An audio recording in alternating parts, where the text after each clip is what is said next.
I'm Julie Kohler, host of the White Picket Fence podcast. If you've read the opinion section of any newspaper lately, you've probably come across think pieces panicking about falling marriage rates. They make sweeping claims that getting married will make you happier, healthier, and wealthier. Some even say that getting married is a way to stick it to the elites. I'm not so sure about that. This season on White Picket Fence, we're examining the current marriage panic. We'll go beyond the rosy sheen of love and commitment and expose the darker side to all of this marriage talk and explore what becomes possible when we broaden our imagination around what relationships can look like. Listen and subscribe wherever you get your podcasts.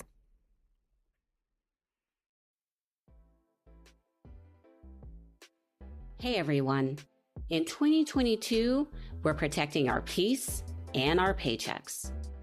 But are you ready to also help protect our freedom to vote? Right now, in state legislatures and communities nationwide, anti-democracy politicians and conspiracy theorists are trifling with our freedom by attempting to silence the voices of Black and Brown voters. They know when we come together to claim our political power, we make progress on everything, from access to health care, reproductive justice, protecting our planet, and the freedom to just be. That's why Fair Fight Action is working to protect your freedom to vote. But we need you in this fight. Join me and visit fairfight.com today to learn how you can be a part of the movement to ensure all of our voices are heard.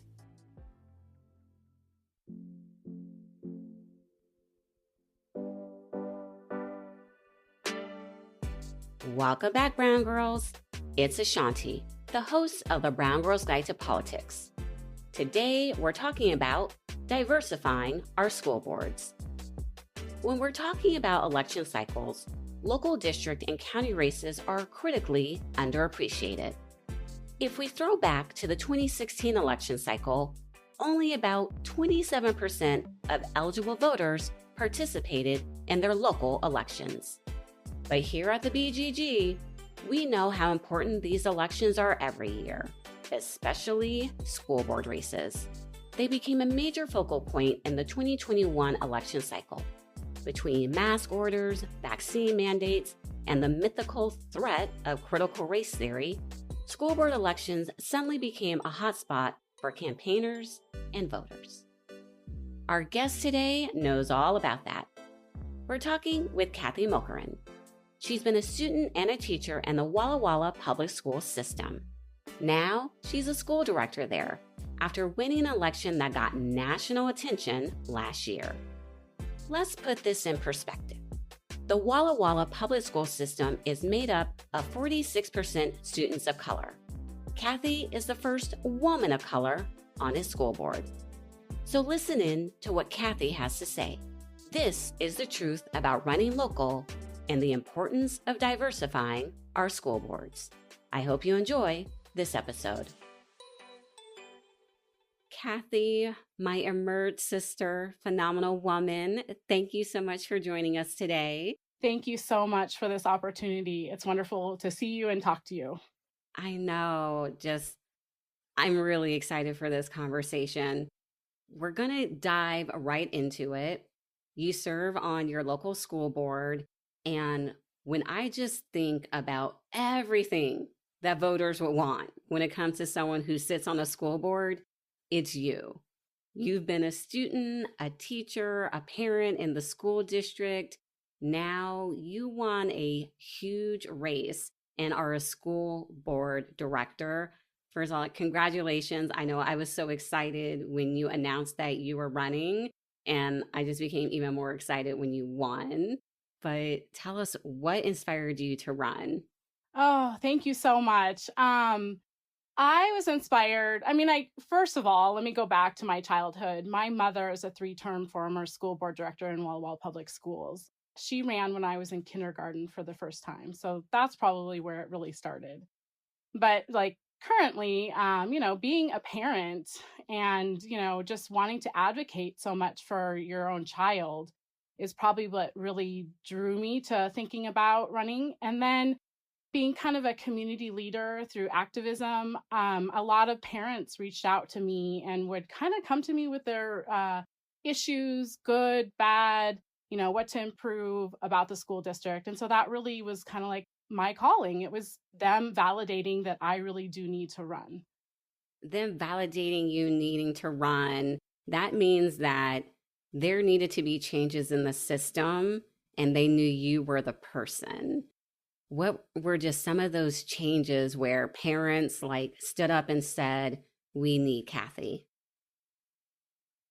Well, it's pretty obvious. I'm a Black woman, a biracial Black woman, and our district is made up of 46% students of color. The majority is from our Latinx, Latino community, but they see me as representing people of color in our community because I've done it in other ways. And so I think they really saw the need to have our school board diversified and have that lived experience spoken to and spoken about and thought about when making decisions in our district. So I think that really was the catalyst as to why they saw me as somebody to turn to with some of their thoughts and questions and even things that they think are going well. So I think that that was really why they put their trust in me. And we just know that there's so many school districts where the students in the districts are primarily students of color, and there's just no representation on the school board. And that's kind of what you saw when you were growing up in that school district. So can we just talk a little bit about how it makes you feel to know that you're the representation that you wish you had and you needed when you were a student in that school district? Oh, that's a really good question. Because I feel like, when I was running, I felt like, oh, I'm totally doing this for the right reasons, that we do need this representation. And then when I got elected, I had that moment of imposter syndrome, like, oh my gosh, I have to represent this whole group where I don't have all of their lived experiences. But what I do know is I'm a good listener and I'm a good bridge builder. And I know my community so well that I felt like, that's where I kind of can put that imposter syndrome away and say that I've been the student, I've been the teacher, and I am the parent. And so being able to represent that voice, is kind of comes natural to me now. And of course, my Emerge training has helped me to kind of break through some of my insecurities.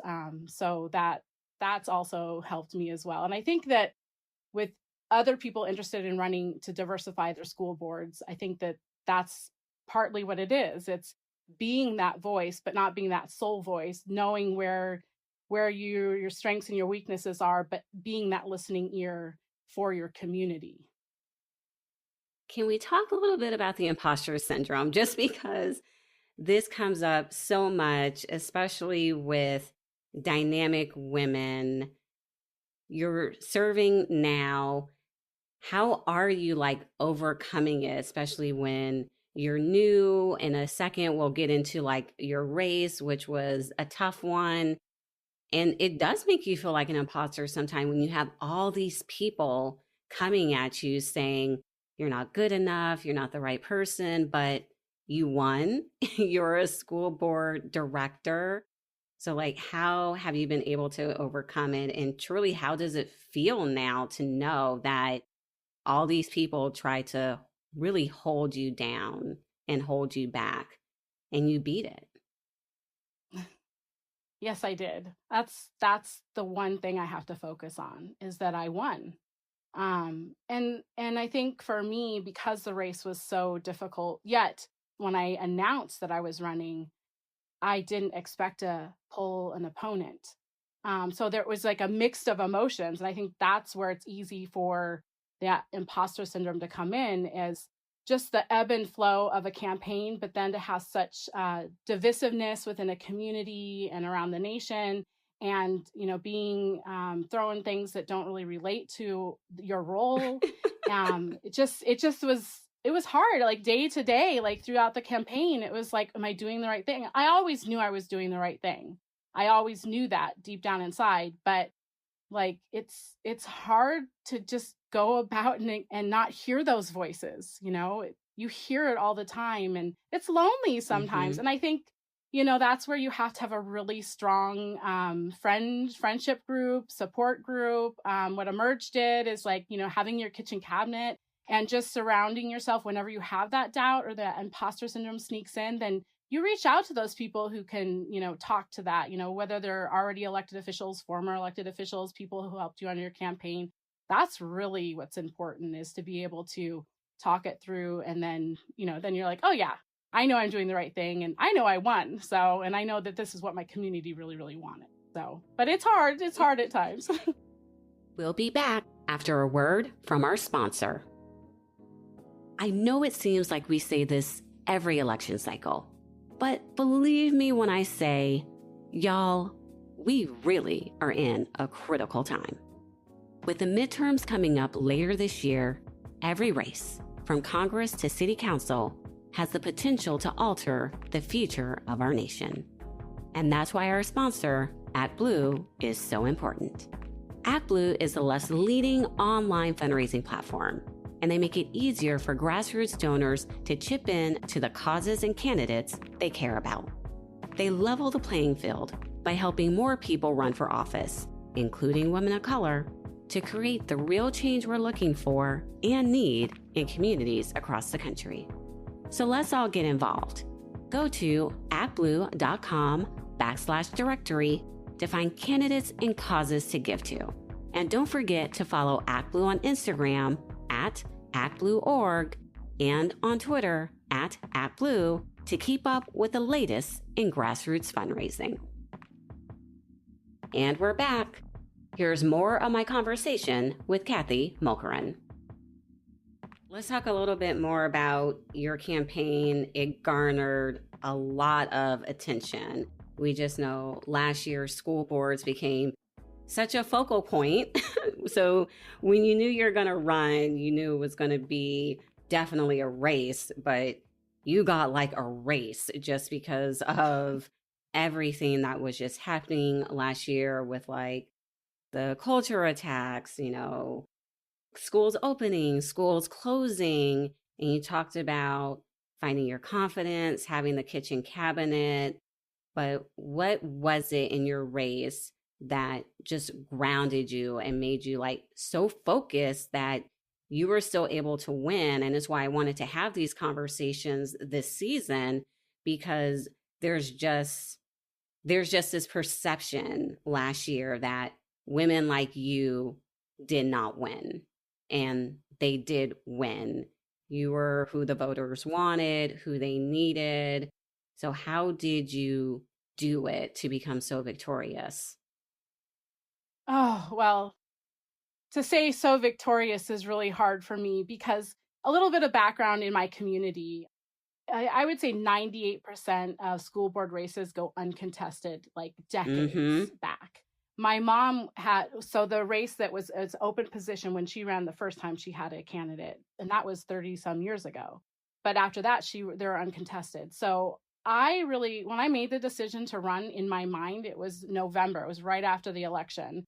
And I was like, I'm going to run. And when I announced in March, I still didn't see pulling an opponent. So that's kind of what I was thinking. And then when I started hearing about critical race theory and that topic, that's when I knew I was going to be challenged. And then when our filing week came in May, I was challenged. And I was challenged by somebody who is the complete opposite of me, a white woman who has a PhD. So she had a title higher than mine, although I have 2 master's degrees and one in education as well, and in paralegal, so in law. So, I mean, and then also has a racist history.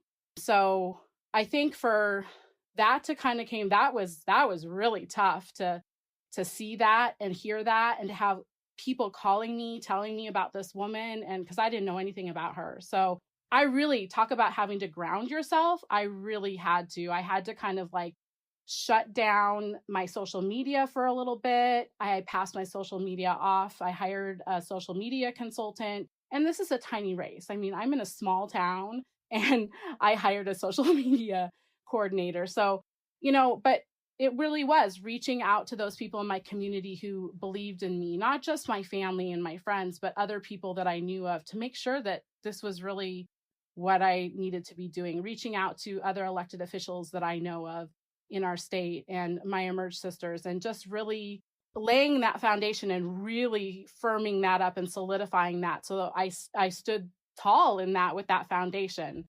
And that's really kind of how I had to ground myself throughout this race, because it was tough.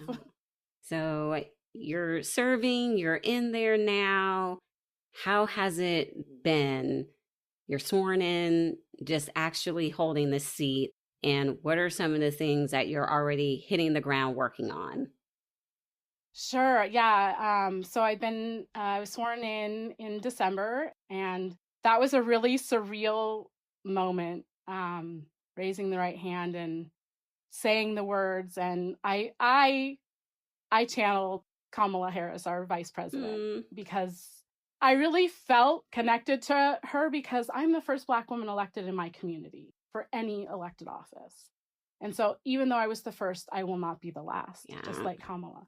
And so I really felt that and held on to that. I also was very proud to have my mom there to see me and witness me taking over this legacy. So that was really important. The work is difficult for school boards right now, but I think that I have a really good governance team, and we really work well together. Just even in this first few months, we're working together. So I think that we're really good at listening and hearing what's going on in the community, and we're aware of what's going on. So I think for us, that's the most important thing.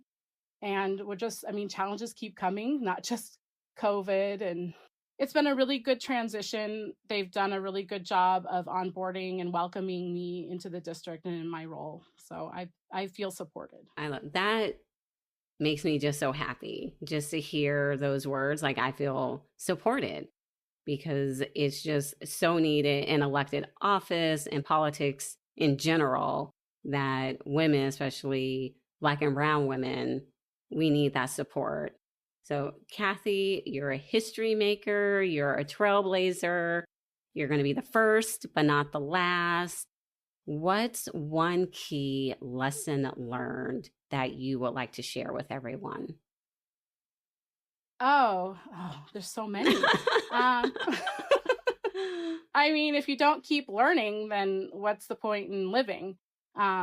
So I think probably for me is I've really had to step back. Being a candidate, it's so important to listen to your constituents.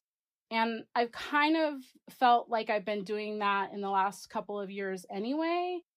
Just kind of like the shift in who I am and the stage of life I am in, that I feel like I've become more of a listener. I've always been an observer, but that listening is so key. People want to be heard, and so I think that's probably the biggest lesson I've learned recently, is how valuable that is to listen and for others to really feel like they've been heard. I love it so much. Kathy, congratulations. We know you're just going to continue to do amazing things. And I appreciate you taking the time joining us today. I know you're in between meetings. Really, really appreciate you just sharing your experiences and one of your key lessons learned with the BGG community. Thank you so much. I appreciate you, and Emerge Sisterhood forever. Yeah, so much Emerge love for you.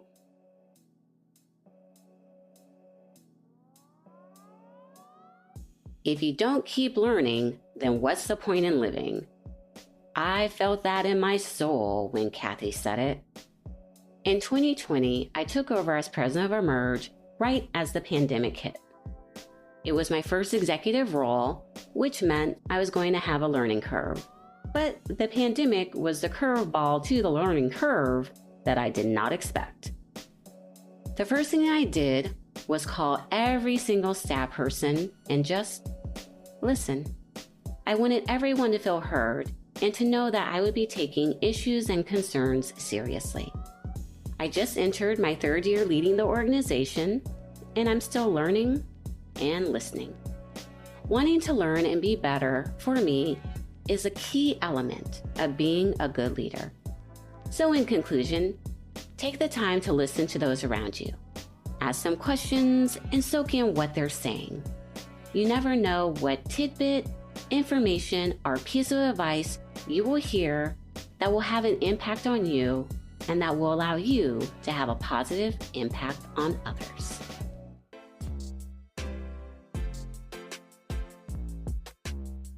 Thank you so much to all of our listeners.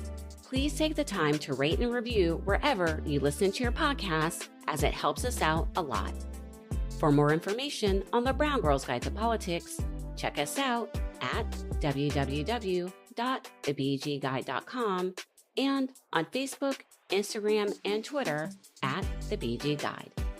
The Brown Girls Guide to Politics podcast is produced by Wonder Media Network, and you can find them at wondermedianetwork.com. Don't forget to check out our next episode, where we'll be talking to Sandra Washington, the first Black lesbian to be elected to Lincoln, Nebraska's City Council. Until next time, Brown Girls. Hey, BGG fam. I wanted to tell you about another podcast I think you'd love from Wonder Media Network. It's called Womanica. In just 5 minutes a day, learn about different incredible women from throughout history that you may not have heard of, but definitely should know about. In honor of Black History Month, Womanica is spotlighting Black female musicians with Grammy-nominated guest host Allison Russell. Allison's album, Outside Child, has been named a Best Album by Rolling Stone, the New York Times, and NPR.